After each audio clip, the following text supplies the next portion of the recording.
My name is Karis Dean. I'm 34 years old, and the moment everything in my life cracked open didn't start with shouting. It all started with a remark from my father past the salt.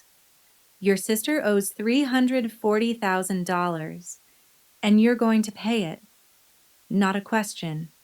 Not even really a statement meant for discussion. It was the kind of sentence you deliver when the decision has already been made somewhere else, somewhere you were never invited into. I wasn't there to give an answer. I was there to be informed. Before we continue, take a moment to subscribe, but only if you believe in protecting yourself. Even when it's hard, I'd love to know where you're listening from and what the temperature feels like there right now. It's always amazing to see how far these stories reach. This is a fictional story, with some elements enhanced by AI to make the emotions feel more real and immersive. Now, let me take you back to where it all began. It was a Sunday afternoon in January in Cleveland. The kind of cold that doesn't sting, it just sits on your shoulders, heavy and constant, like it has nowhere else to be. My parents' kitchen smelled like rosemary chicken my mother had cooked hours ago, untouched. The food was still on the stove. My coat was still on. I had been inside for 11 minutes. My father sat across from me at the table. My mother sat at the far end, closer to him than to me. Her hands were folded in her lap, fingers pressed together like she was holding something invisible in place. She stared at them the way people do when they already know the truth, but are hoping it might change if they just don't look up. I noticed her hands. I didn't know it yet, but I would come back to that detail later. Lena's business collapsed. My father continued, calm, measured. There are creditors, outstanding accounts. Some of them are tied to your name, from when you co-signed that loan 4 years ago. He paused. Not the kind of pause that comes from uncertainty, the kind that comes from rehearsal. The way I see it, he said, this is a family issue, and we handle family issues as a family. You take care of it. We move on. That's the end of it. I looked at him. Then I looked at my mother. She was still staring at her hands. How long have you known? I asked. My father's jaw shifted slightly. That's not what matters right now. It matters to me. Karis. Just my name. Flat. Controlled. The way parents say it when they're deciding whether to argue or simply repeat themselves until you give in. My mother didn't move. How long? Mom. She finally looked up.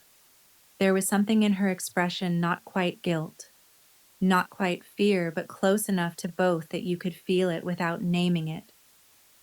She opened her mouth, then closed it again. Her eyes flicked toward my father. That was enough.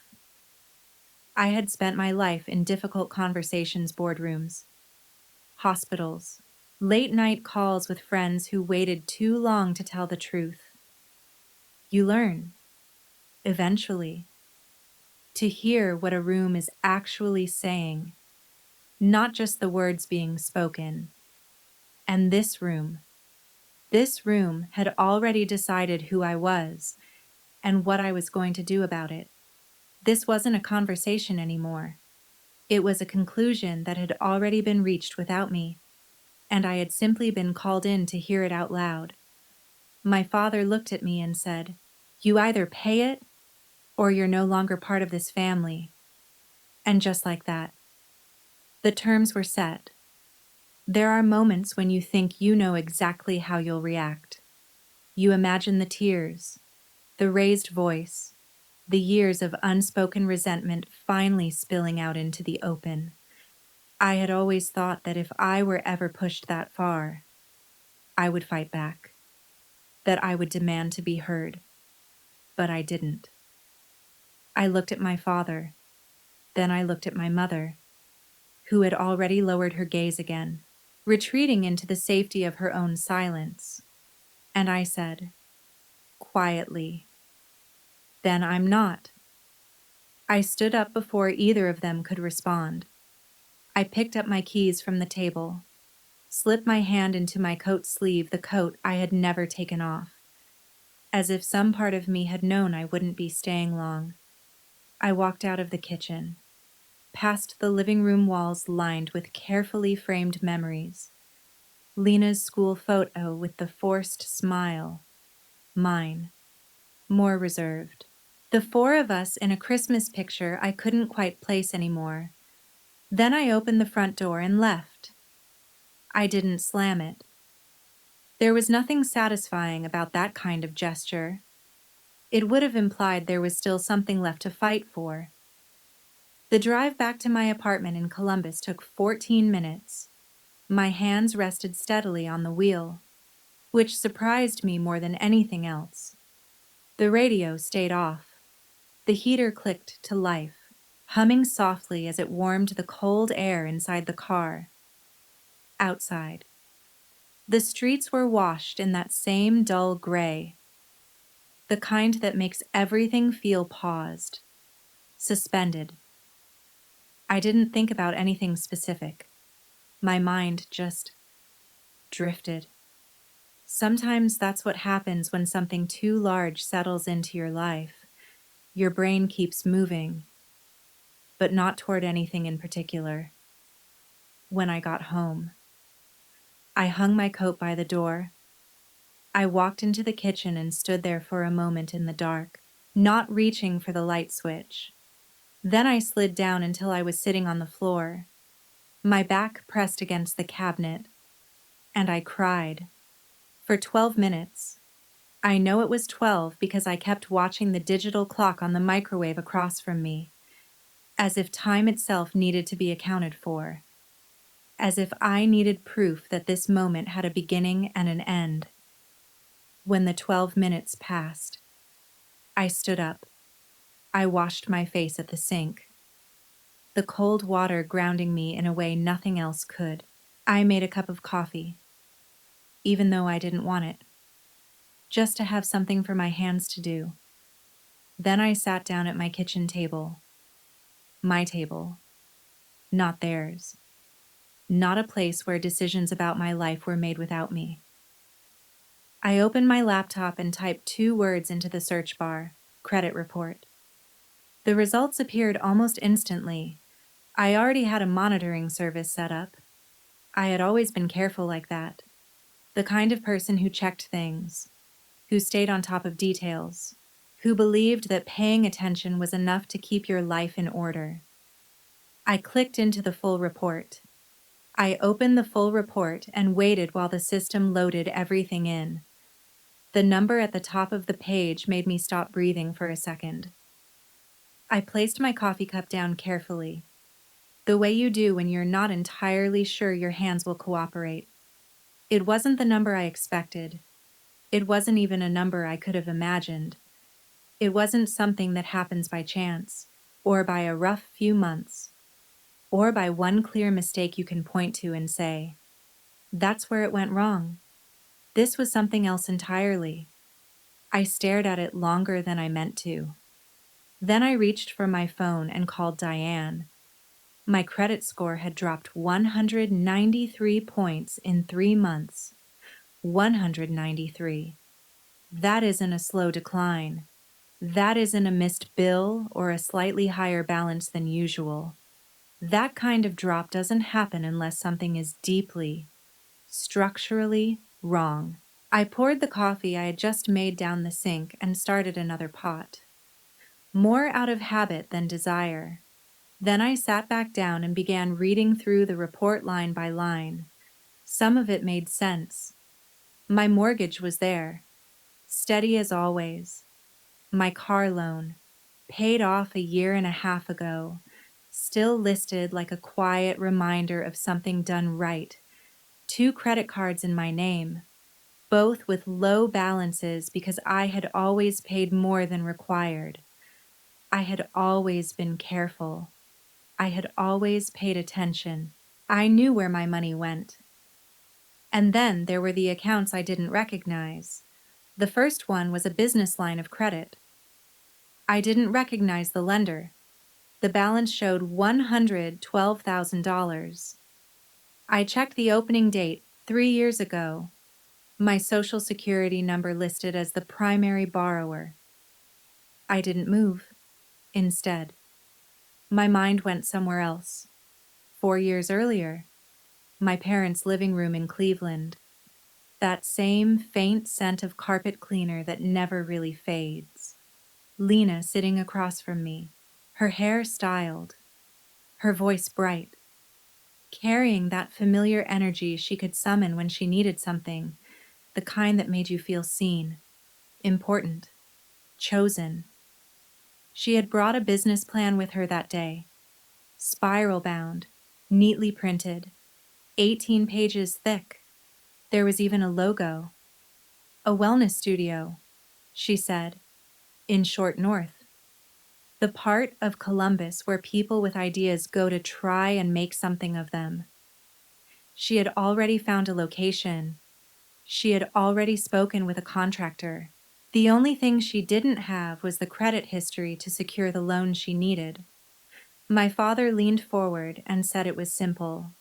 Just cosign. A formality. $45,000. If she made her payments. Which of course she would. It would never even touch me. Look at her, he said. Look at how serious she is. Look at the work she's put into this. And if something went wrong, which it wouldn't, we would handle it together. As a family, I said yes. I remember looking over the documents, seeing the number, $45,000. My name listed as co-signer. Lena's as the borrower. I asked for a copy. My father told me I'd have one. I drove home that evening expecting it to show up. It never did. I told myself I would follow up. Then I didn't. I told myself I was busy, that it wasn't urgent, that this was family. And trusting your family is not supposed to be the thing that breaks you. I came back to the present and the number still glowing on my screen. The loan I had agreed to was $45,000. The account in front of me showed $112,000, a refinance I had never approved, documents I had never seen, signatures I didn't remember making, or maybe never made at all. I scrolled down, another account, different lender, another business credit line, balance $89,000. My social security number listed as the primary borrower. No mention of Lena anywhere. Opened 2.5 years ago. Another one. $54,000. Same pattern. Then a personal credit card. The kind that arrives quietly in the mail and only needs basic information to open. Name, address, date of birth, social security number. Everything Lena had access to simply by being my sister. Balance, $85,000. The account had been open for 2 years. I had never seen the card, never activated it, never used it, never agreed to it in any version of events I could remember. I added the numbers. Then I added them again. I work in marketing, not finance. But basic math doesn't change depending on your job. Both totals came out the same, $340,000. I sat there in the dark at my kitchen table. I didn't turn on the lights. The glow from the laptop was enough. Outside, a car passed, its headlights brushing across the ceiling before disappearing. Somewhere in the building, a door shut. Small, ordinary sounds continuing like nothing had changed. And I sat there, realizing that everything had. What I felt wasn't anger. Not yet. It was something quieter, something that didn't have a name. It settled in my chest like something heavy placed there without warning, something you don't notice until you try to take a full breath and realize you can't quite get there. I reached for my phone and called Diane. She picked up on the second ring. I said, "I need to tell you something." And she said, "Okay." Just that. Just the space she always knew how to hold without being asked. So I told her everything. The kitchen table, my father's ultimatum, my mother's hands, the credit report, the accounts, the numbers. I told her all of it without crying, which surprised me. But maybe there's only so much a person can cry in one night, and I had already used up my 12 minutes. Diane didn't interrupt. She never does. She understands that sometimes things need to be said all the way through before they can be answered. When I finished, she said, "I'm coming over." She arrived 40 minutes later carrying a bag of Thai food neither of us would touch.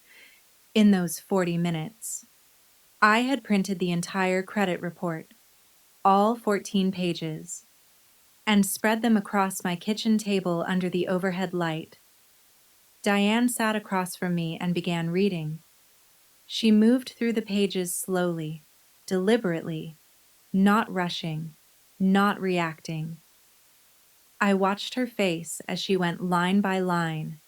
It's not an easy face to read, which is part of what makes her so good at what she does. It gave away nothing until she reached the final page and set it down.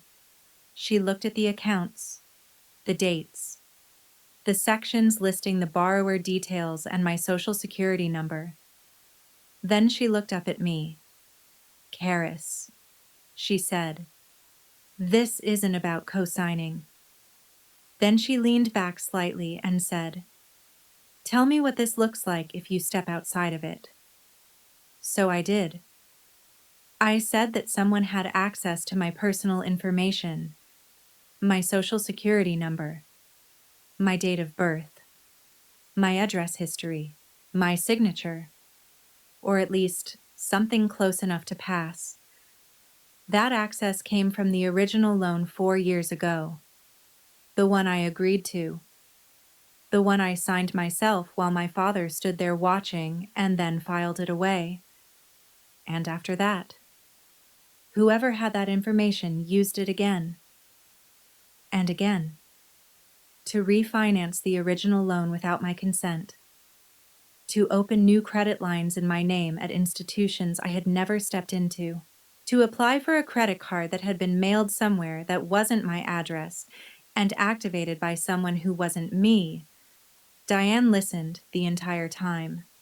When I stopped, she asked, "How many people had access to all of that information at once?" I didn't answer. I didn't have to. While Diane continued, asking the kind of careful, structured questions she relies on when she's solving something. The kind that come from years in HR and a belief that if you organize the facts well enough, they will eventually tell you the truth.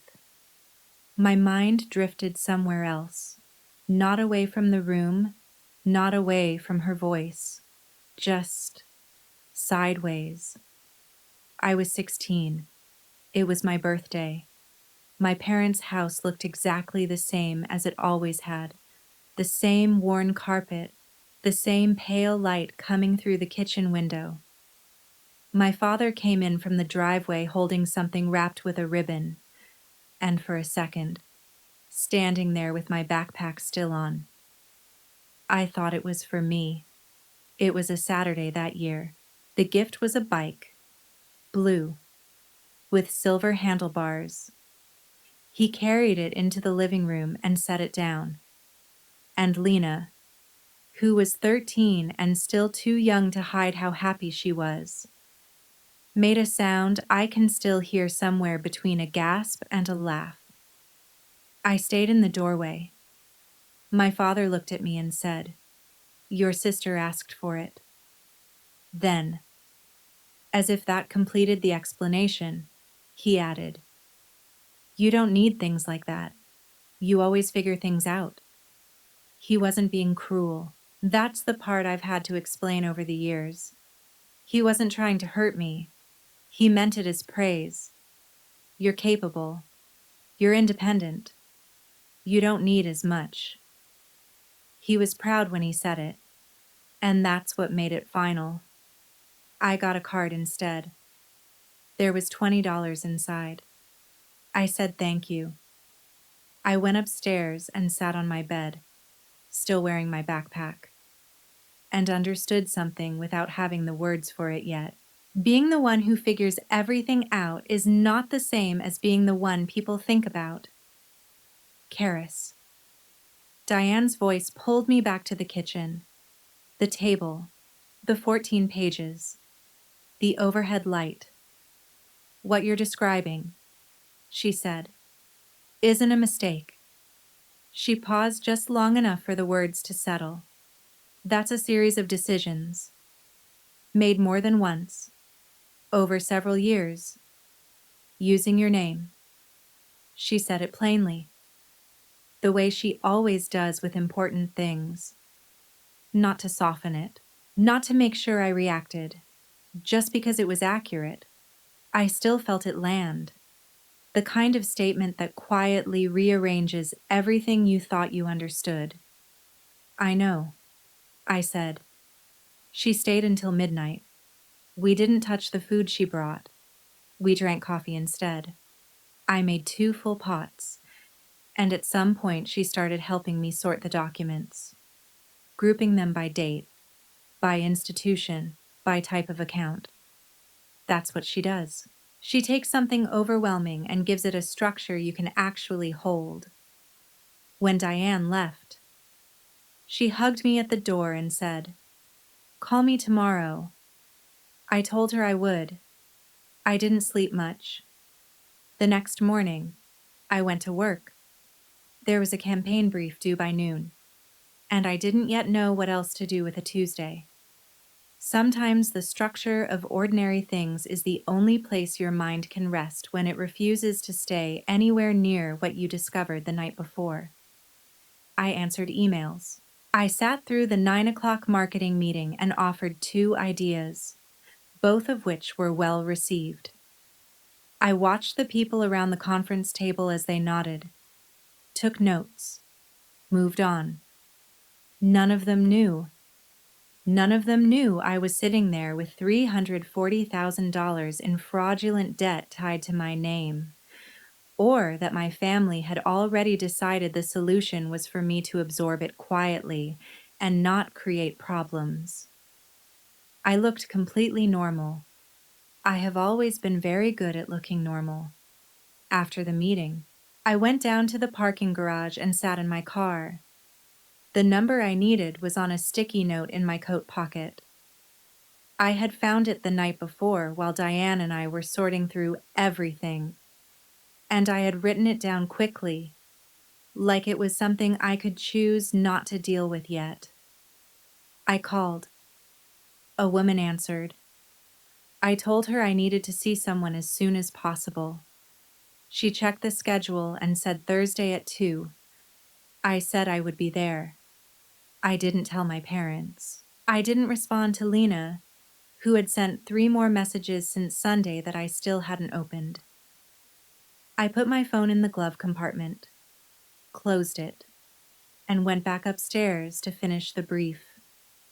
On Thursday, I met the attorney. His name was Barrett.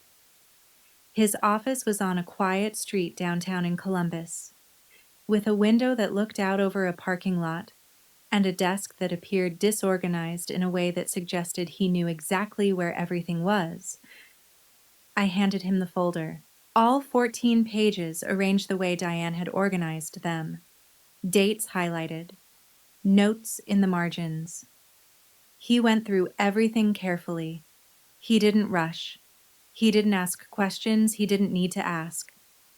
When he finished, he set the pages down, folded his hands, and looked at me. "Some of these signatures are forged." He said it once, Then again, a moment later, without emphasis, just to make sure it had been heard. Forged. He let the word sit there between us before continuing. There's enough here to file a criminal complaint. Then he leaned forward slightly, his expression steady. But before we talk about what comes next, you need to understand something. He held my gaze, making sure I was paying attention. Once we file, you don't get to take it back. My father had called 3 times on Tuesday. Lena had called 4 times on Wednesday, and when I didn't answer, she sent a message. I know you're upset, but please just call me back. We can figure this out. I read it that evening in the parking garage after work, standing between my car and the one beside it, the concrete cold and quiet around me. Then I turned my phone face down in my bag and drove home. I wasn't ignoring them out of anger, or not only out of anger. I was ignoring them because I had something to do. Barrett had given me a list, every document connected to the original loan from 4 years ago.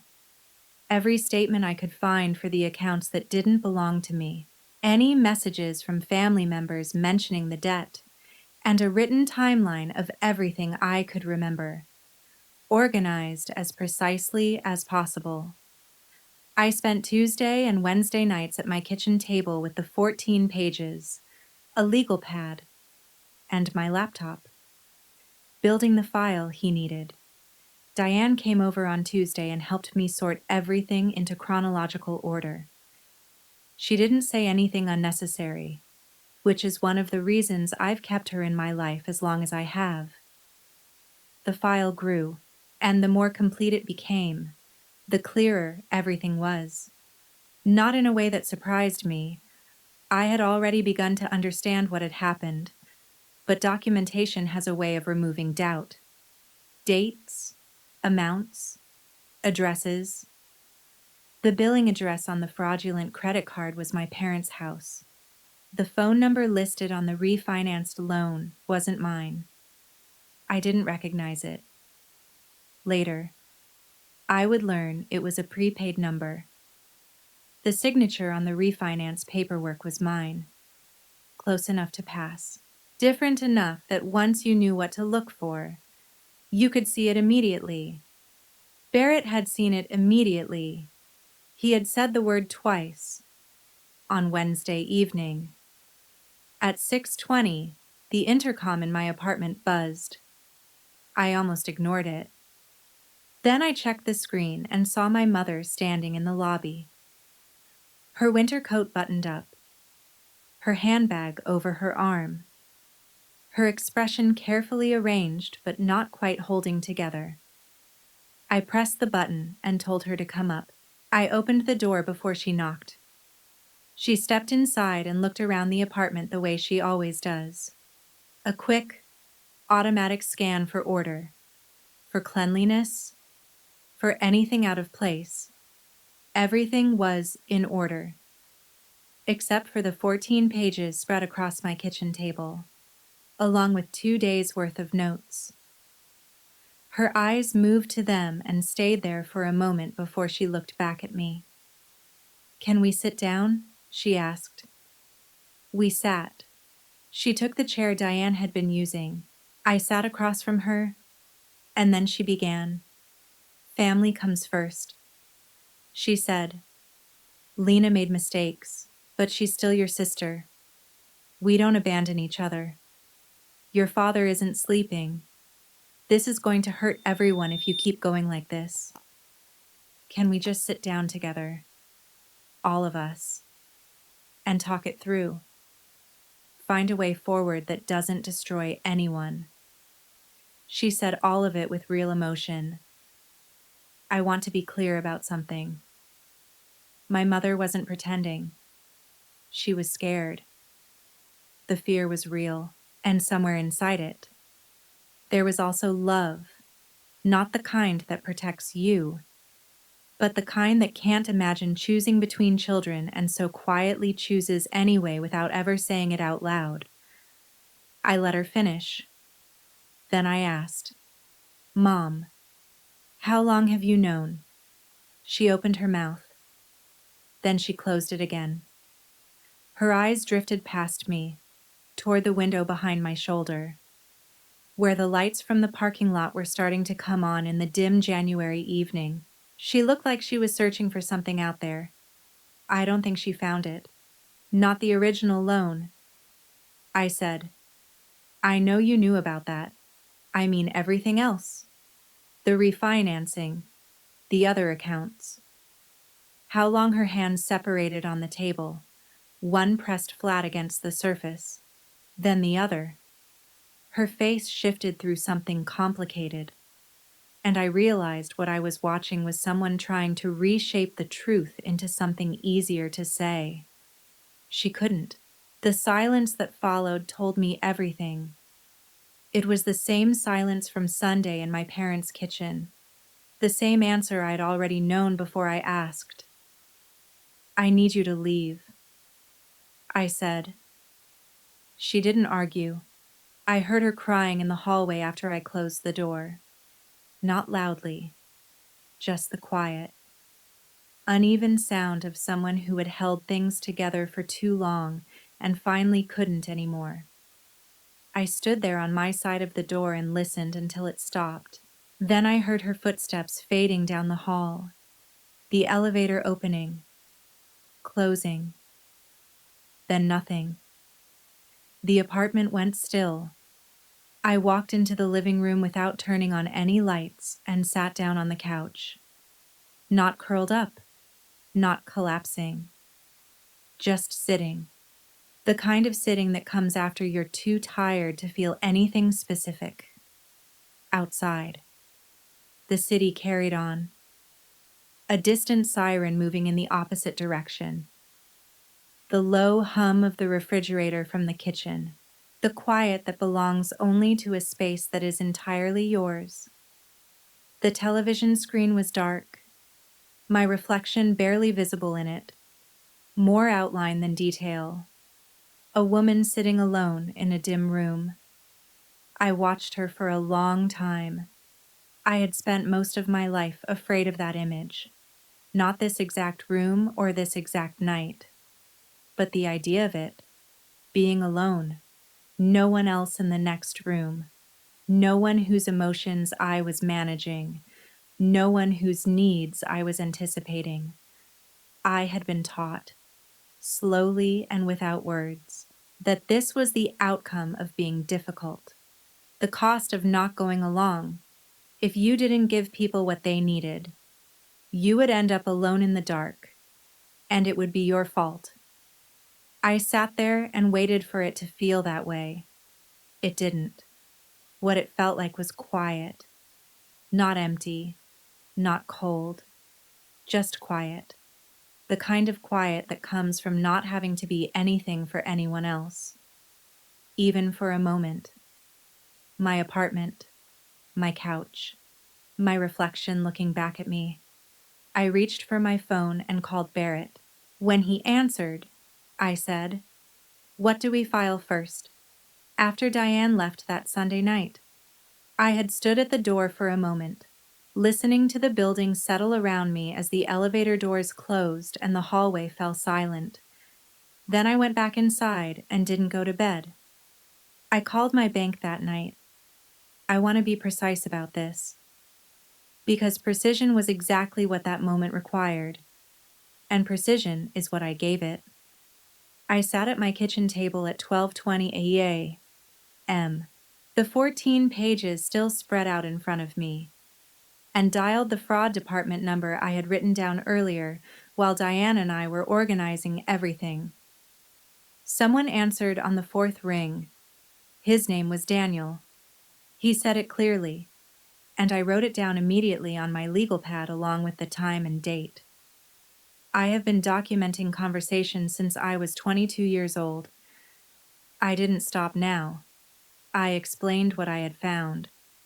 I read him the account numbers, the lenders, the dates each account had been opened.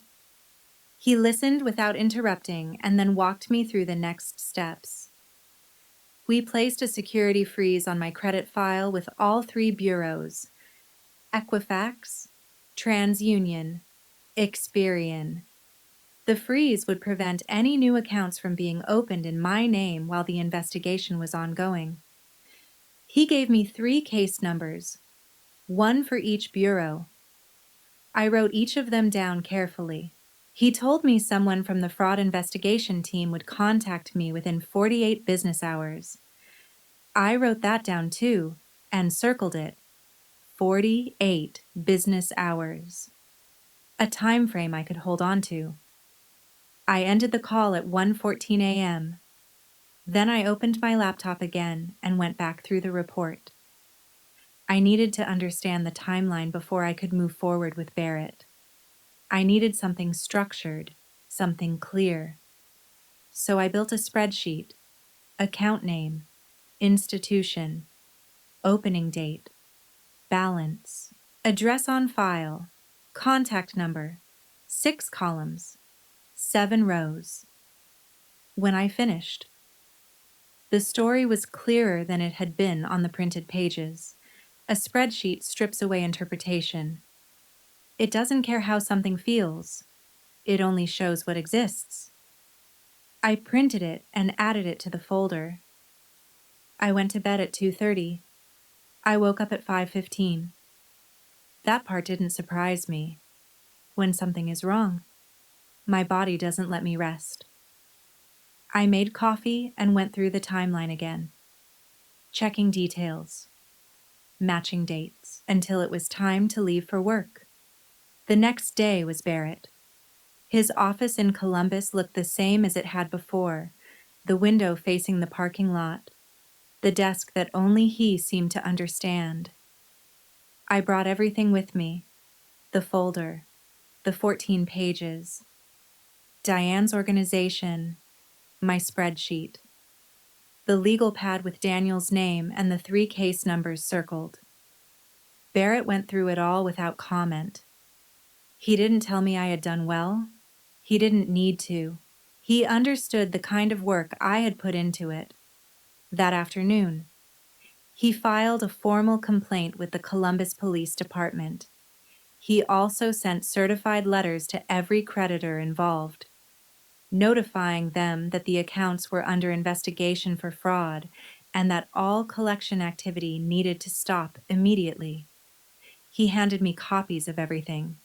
I added them to the folder by the 3rd day. Things began to move. Barrett had explained it to me in a way that made sense. Once a fraud claim is filed and the right documentation is in place, the institutions start verifying the information tied to the accounts. They go back to the original records. They contact the addresses and phone numbers listed. One of the largest accounts had my parents' home listed as the primary address when the creditor attempted to verify the information. That's where they called. My father answered. Barrett told me this at 4:30 that afternoon. It was the first time I realized that the situation was no longer contained. It had reached them. I hadn't spoken to my parents since Sunday. I hadn't told them what I was doing. I hadn't warned them. Within 3 hours of that call, my father tried to reach me 12 times. I saw every call. I was sitting in my car in the parking garage after work, my phone on the passenger seat, lighting up over and over again with his name. Each time it rang, it disappeared, then returned again a few minutes later. I didn't answer. Not because I had decided to ignore him, because Barrett had been very clear until the complaint was processed and the investigation underway. I was not to discuss anything with anyone who might be connected to the case. My father's name was already in the documentation. I wasn't avoiding him. I was following instructions. The next morning, Barrett called at 9 o'clock. The report has been flagged. He said. He paused. just long enough for me to understand that something had shifted. Given the use of your social security number across multiple institutions and the scale of the accounts, they're referring it where I asked, to federal. He said, "You're going to be contacted by the FBI Financial Crimes Division." I was sitting in my car in my building's garage when he told me. I had been there for several minutes already, not quite ready to go inside, not quite ready to face the quiet of the apartment again. "Okay," I said. Barrett continued, his tone steady. "This changes things. Once it's federal, the process moves differently. It's not something anyone can control or stop once it begins." I leaned back in my seat, staring at the concrete ceiling above me.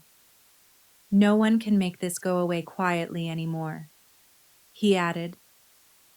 I closed my eyes for a moment, and for the first time since Sunday, I understood exactly what that meant. "I understand," I said. Barrett paused, then added, "Federal jurisdiction changes the nature of everything. It moves at its own pace. There will be parts of this that neither you nor I can control anymore. But what matters is this: no one can make this disappear quietly. Not you, not me, not your family. Once federal investigators take a case, it belongs to them." I said I understood. And after we ended the call, I didn't move. I stayed in my car. A car passed slowly through the garage, the driver scanning for an empty space.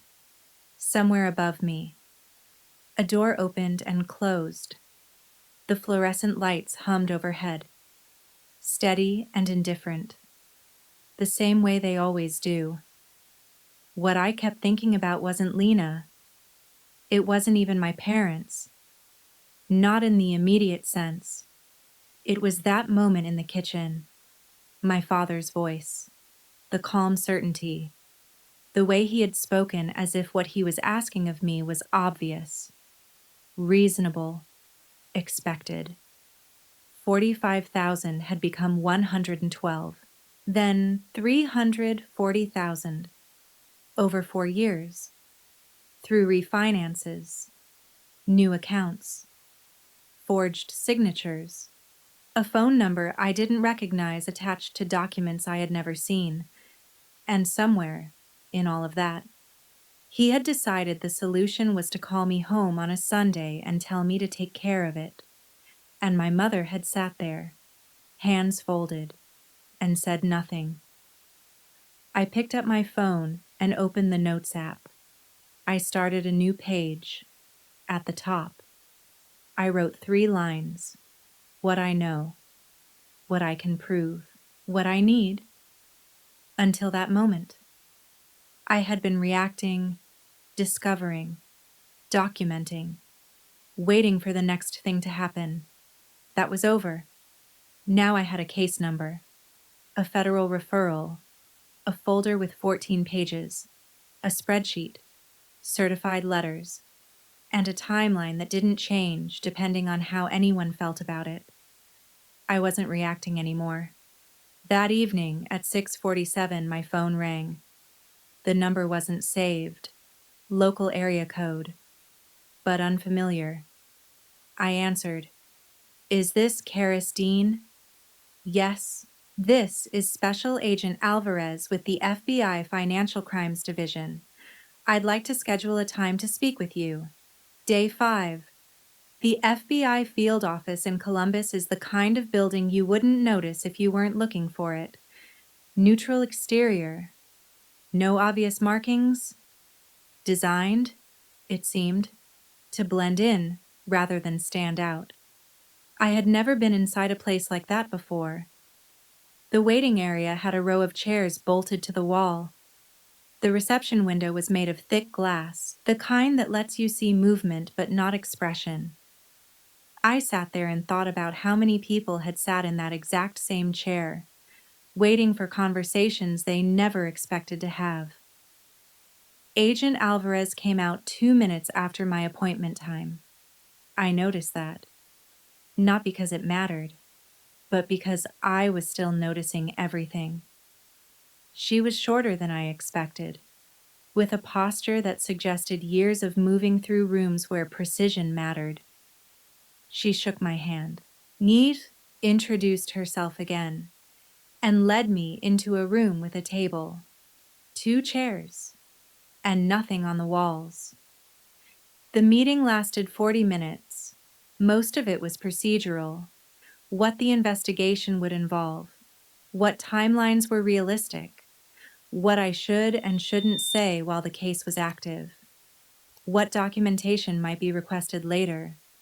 She didn't make promises. She gave me a case number, a direct contact line, and a folder explaining the process.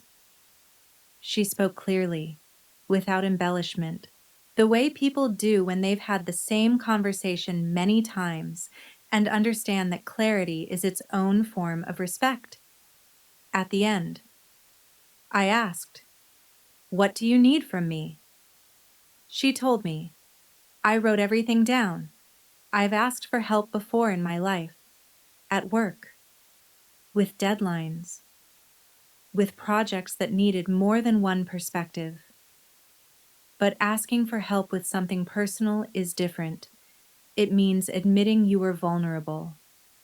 It means letting someone else see how far things have gone." I asked anyway. She answered. I left the building with the folder in my hands, got back into my car, and drove straight to the office. I made it in time for a 3 o'clock call, as if that part of my life still existed unchanged. That evening, around 7. My phone buzzed with a message. It was from Clara. She had known both Lena and me for years, not close enough to be pulled into the center of things, but close enough to see both sides without choosing one. The message read, "Lena asked me to reach out. She's really scared. She wants to talk to you." I read it once, then again.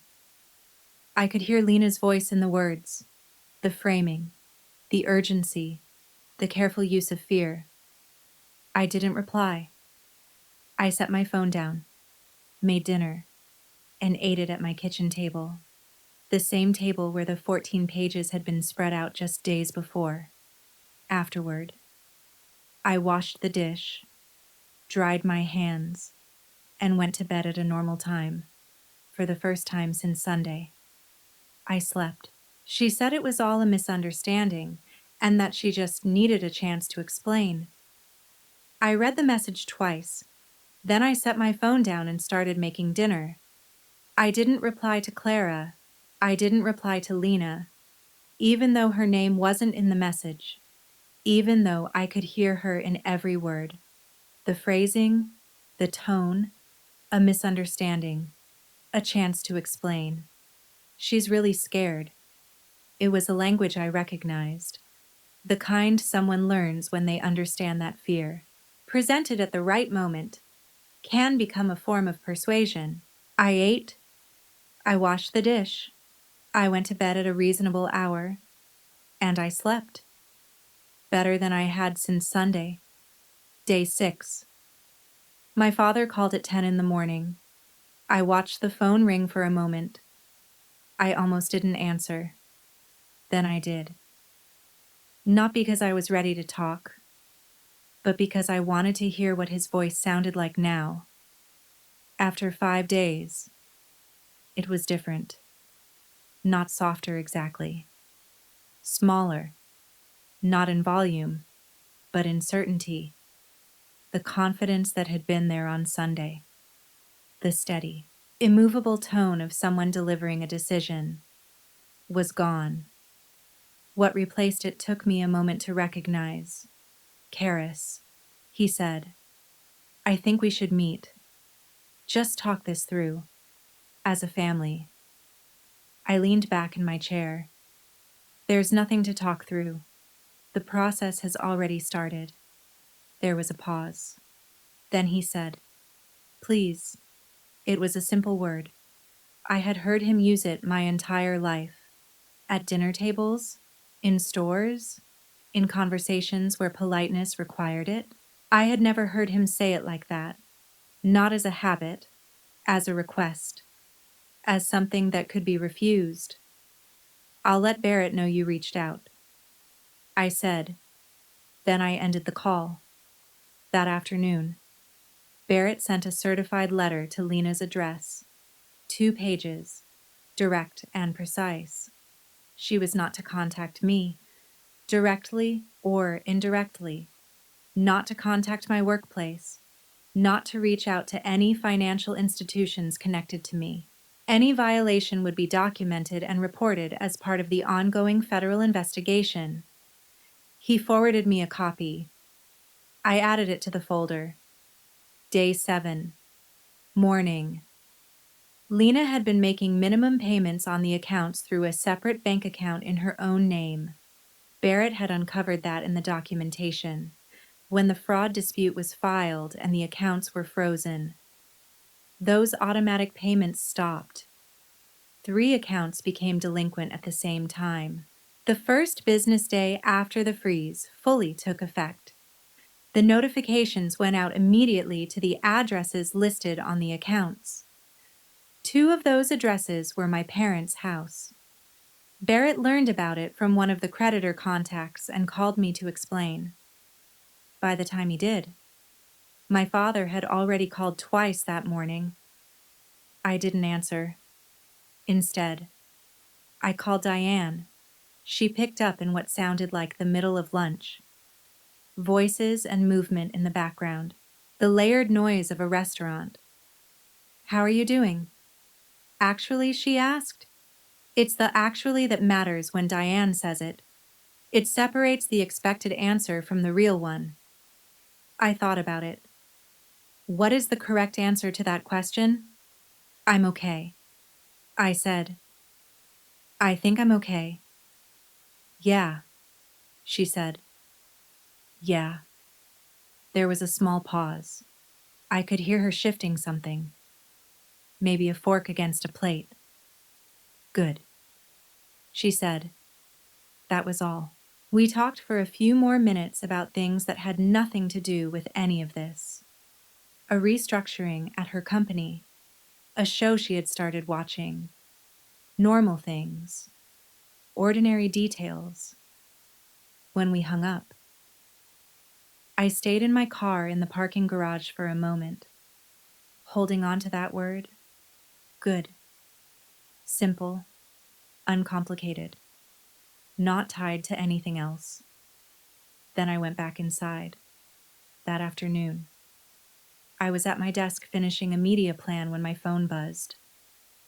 It was a notification from the front desk of my building. I had set that alert up years ago. A simple text whenever someone was in the lobby asking to come up. It had always felt like a small convenience, something practical that I rarely thought about. I thought about it now. The message said there were visitors asking for my unit. I called the front desk. The attendant on duty was a college student named Ethan, who worked Mondays and Thursdays and carried himself with the kind of quiet politeness that comes from deciding it costs nothing to be decent to people. "There are 5 people down here," he said. "5," I asked.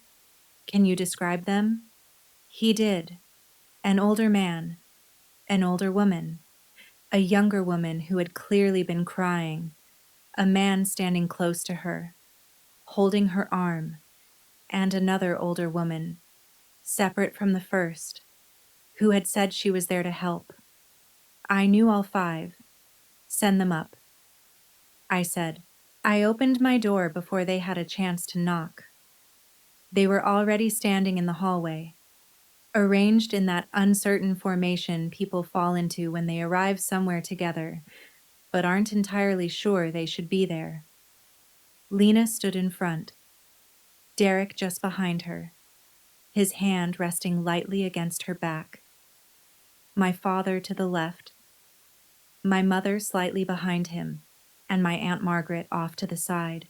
Positioned the way people stand when they've come to support someone and are already questioning that decision. 5 people in the hallway of a building they had never visited, in a city they only came to when something required it. At an hour none of them would normally be here. I looked at them. They looked at me. I didn't move. I didn't step aside.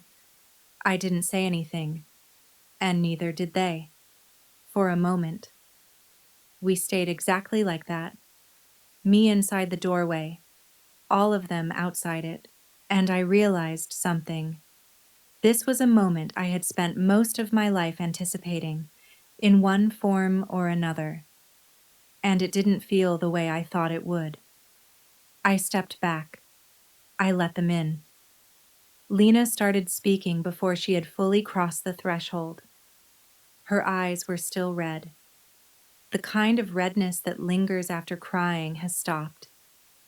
Her expression carried that familiar tension, like someone who had rehearsed what they were going to say, but could feel it slipping away as soon as it mattered. The words came quickly. "It's a misunderstanding," she said. "I made mistakes. I didn't mean for any of this to happen." She kept going. "I thought I could fix it. I thought the business would recover. I thought I had more time. I know how it looks. But you need to hear what actually happened." She spoke in fragments, pieces of explanation that didn't quite connect, each one trying to reach me before the last one had settled. I let her talk. When she paused to catch her breath, my Aunt Margaret stepped in. "We just want to sit down and work through this," she said. "As a family, there are options here. It doesn't have to end like this." My father spoke next. "Whatever it takes to fix this. Karis, we'll figure it out. All of us. Together." He looked at me differently than he had on Sunday. Not like someone delivering a decision, like someone who had just realized he might not be the one making them anymore. "Just tell us what you need," he said. My mother stood behind him, silent. I didn't respond immediately. Lena kept filling the space, the way she always has, talking through pauses as if silence itself might expose something she couldn't control. Margaret tried to hold open a conversation that wasn't really there anymore. My father shifted slightly, like he still had more to say if I gave him the chance. I didn't. I waited. I let every word run out. When it finally did, I spoke. "I'm going to tell you something," I said, "and I need you to hear it clearly." The room went quiet. No one had sat down. I hadn't offered them anywhere to sit. They were all still standing, exactly where they had been when they walked in. 3 days ago. I continued. "This case was referred to the FBI Financial Crimes Division.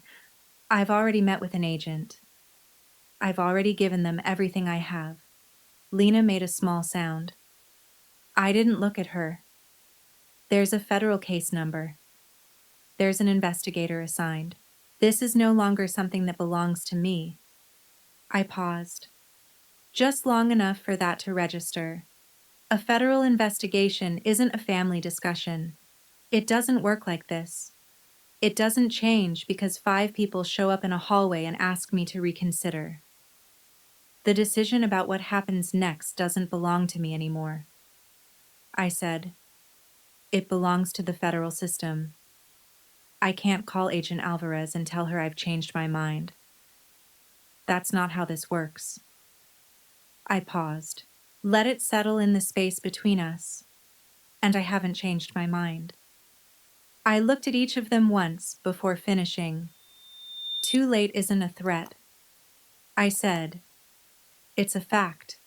What followed didn't happen all at once. It unfolded in pieces. the way something collapses when it has been held up for too long by something that was never as stable as it looked.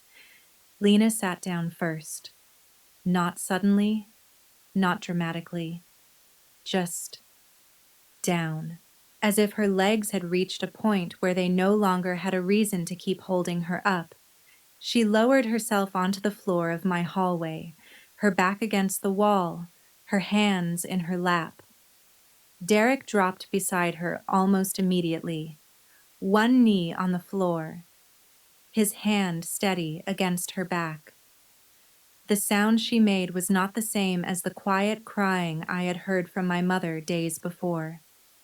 It was heavier, raw, the sound of someone who had been running for a long time and had finally reached a place where there was nowhere left to go.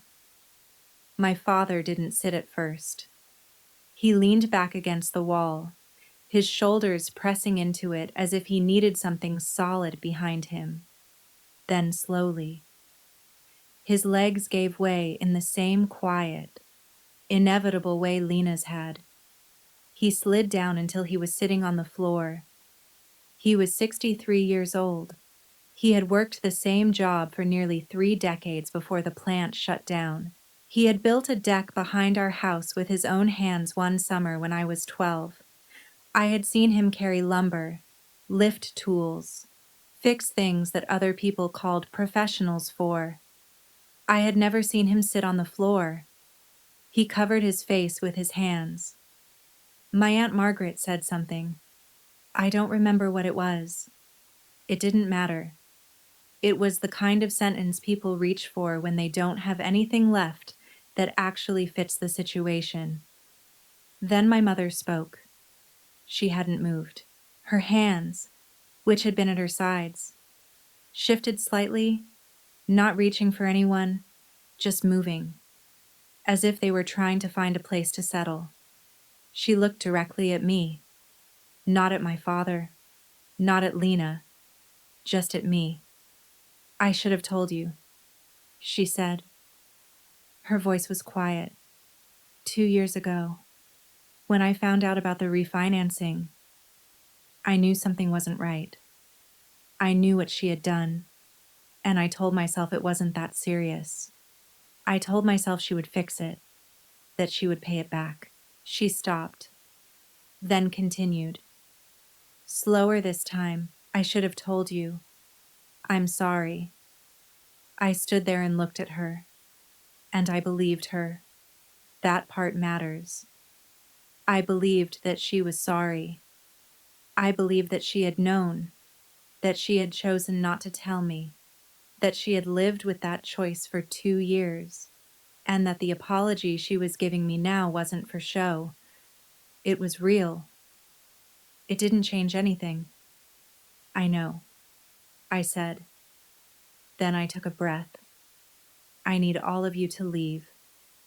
No one argued. That was the part I hadn't expected. There were no raised voices, no attempts to negotiate, no one trying to pull the conversation back into something that could be fixed. With the case already in motion, with the weight of everything that had been said and everything that had been uncovered, there was nothing left to push against. Margaret helped Lena to her feet. Derek stayed close, his hand still steady at her back. My father stood slowly, like the effort of it had increased in the last few minutes. My mother looked at me once more, briefly, then lowered her gaze. They moved toward the door. I didn't say anything else. I waited until all of them had stepped into the hallway. Then I closed it. I stood on my side of the door in the quiet. Then I slid down slowly until I was sitting on the floor with my back against it. Just like I had done 7 days earlier after leaving my parents' house. That night, I had cried and counted every minute, watching the clock as if time itself could steady me. This time, I didn't cry. I just sat there and breathed. The quiet felt the same as it had all week. It was mine, completely mine. A kind of silence where I didn't have to manage anyone else's emotions or anticipate what came next. Just me, on the floor, breathing. I stayed like that for a while. Then I stood up. 6 months later. I can tell you how it ended, or at least, how it has ended so far. Because some things don't really end. They just stop being the center of your life. Lena pleaded guilty to 2 federal fraud charges. There had been 5. The plea reduced them to 2, which Barrett had already explained would likely happen. It wasn't a loss. It was the system doing what it does, narrowing things down to something that can actually be resolved. The accounts were removed from my name over 4 months. It took more work than I expected. Letters, affidavits, certified mail, multiple institutions, forms that had to be notarized and resubmitted. Barrett handled most of it, steady and precise, the same way he had handled everything from the beginning. When it was finally done, my credit score was 11 points higher than before any of this happened. That part still feels strange. My parents still live in the same house in Cleveland. I talk to them sometimes. Not often, not for long, and not with the kind of ease I used to think would come if I just kept trying hard enough. That ease never came. I stopped waiting for it. What we have now is smaller, but more honest. A relationship that understands its limits. Not what I wanted, but something I can live with. Lena and I haven't spoken. I don't know if we will. I don't avoid the thought, but I don't chase it either. It belongs to a version of me that hasn't arrived yet. Diane still takes me to brunch once a month. Same place. Good food. Terrible parking. She still argues about the tip calculation every time. Not because she doesn't want to tip well, but because she insists the math is wrong. She hasn't changed. And I've realized how rare that is. It's January again. The light coming through my kitchen window is pale and honest. It doesn't soften anything. It just shows things as they are. I sit at my table with a cup of coffee. There's nowhere I need to be. No one I need to adjust myself for. No conversation I'm rehearsing in my head. Just me. Someone asked me recently if I was angry. They knew what had happened in broad terms and wanted to understand how I could go through something like that without carrying anger forward. I thought about it. Then I told them I felt free. They didn't understand. I didn't try to explain. Some things don't translate into words. Trying to explain them is like describing a color to someone who has never seen it. If I had tried, I might have said this. Anger keeps you tied to what hurt you. It keeps it in the center of everything. Freedom doesn't erase what happened. It just moves it out of the center. It means you can know every detail and still not let it define your life. I called my bank that night because I stopped waiting for someone else to fix it. I filed the complaint because the alternative was becoming someone who stayed silent. I said it was too late because it was... And then I stood up. I am not the same person I was that Sunday. I don't think I could go back to her, even if I wanted to. She believed that being reliable meant being safe, that if she handled everything and asked for nothing, she would be loved. I lived like that for a long time. Now I don't. The coffee is still warm. Outside. A car pulls out of a parking space. Somewhere. A dog is barking. The morning moves on without asking anything from me. I hold the mug in both hands and sit there. And I stay. That's my story.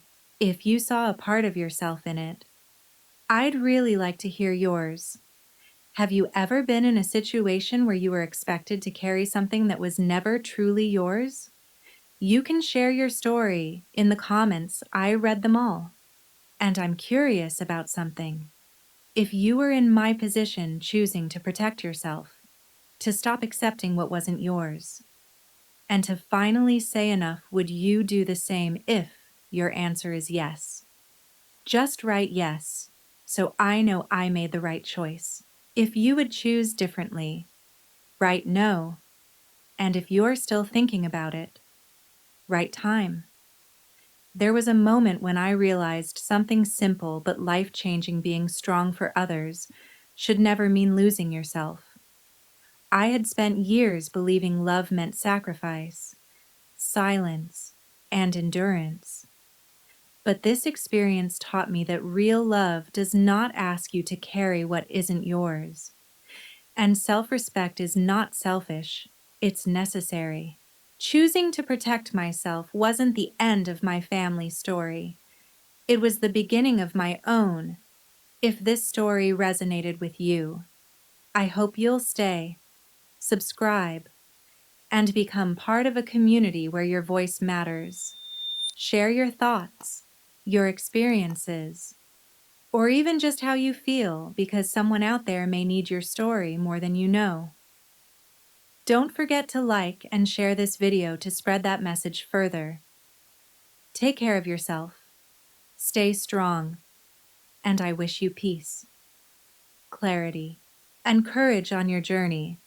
See you in the next story. Welcome to Family Confessions. Our stories go beyond entertainment, helping viewers recognize toxic behaviors, understand boundaries, and reflect on their relationships, while reinforcing self-worth and the strength to heal and move forward. Each video follows a structured workflow, ensuring quality and value for our audience. Thank you for being here.